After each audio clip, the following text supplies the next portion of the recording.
Hi, I'm Carrie with In Motion OC Physical Therapy in Irvine, here to talk to you about a common injury, patellar tendonitis. This is an injury that you usually feel in the front of your knee, right here, and it usually occurs with people that do a lot of running or jumping, and what happens is your legs go in a little bit and it causes the patella to move outside this groove in your thigh bone. And so what happens is it causes it to get painful and inflamed. So what we want to do is give you some exercises to help with this injury. Take into consideration that if you are very painful right now, to not do anything, we recommend actually doing this thing called rest. So you want to rest it, you want to ice it, you want to compress it with like an ice bandage, and you want to elevate it. Once the swelling and the pain goes down, then it's time to do these exercises that we're going to show you right now.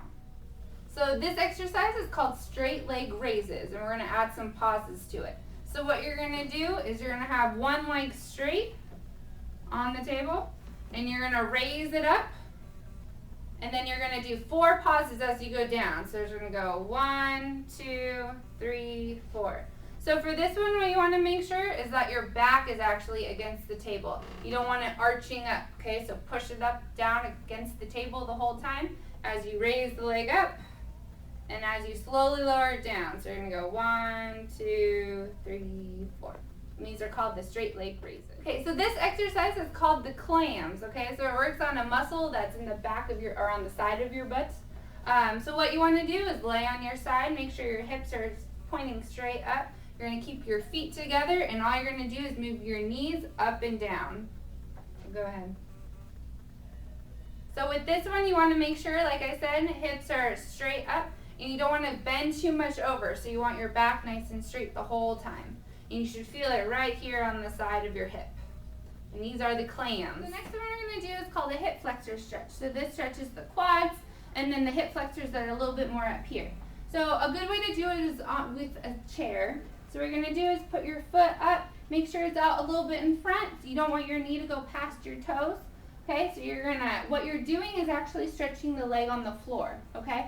So make sure that your toes and your heels are in line, okay? You're gonna just go forward until you feel a stretch in the front.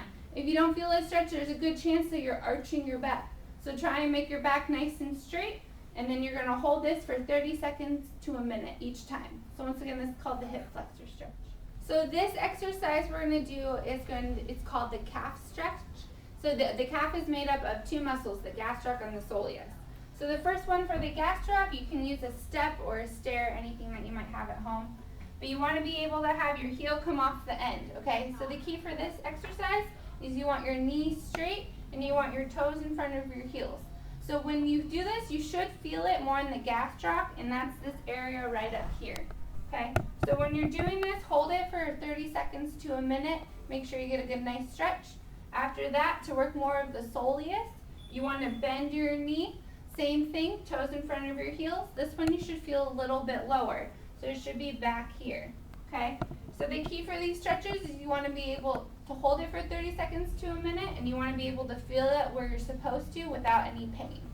So once again, these are called the calf stretch. So this exercise is called foam rolling. So we're going to foam roll 2 body parts, your IT bands, which are along the side of your leg, and your quads, which are along the front. So how you do it is you're going to lay, first we'll do IT bands.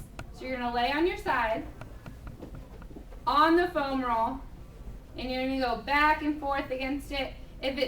You can use your leg just like this if it's too much, or if you can't handle the pressure as much. And then if you're really good, you can lift up both legs up and roll again. So you want to go all the way from your hip all the way down to your knee for this one. And then for the quads, you're going to go on your stomach. So same thing, rolling along the foam roll, and you're going to go all the way from your hips all the way down to your knees. And so for this, you want to make sure you foam roll for about a minute on each side. And once again, it's called foam rolling. So for the exercises we just did, just know that it's a generalized program. It doesn't take into consideration your individual differences. So if they're painful at all, we recommend that you stop what you're doing and go seek further evaluation. But for these exercises and this injury in general, we recommend that you stretch, because that's very important for this one. And then once again, just stop if anything becomes painful. If you are interested in getting physical therapy, it is covered by insurances, and we're more than willing to help you out. Our website is inmotionoc.com, and we'll see you soon.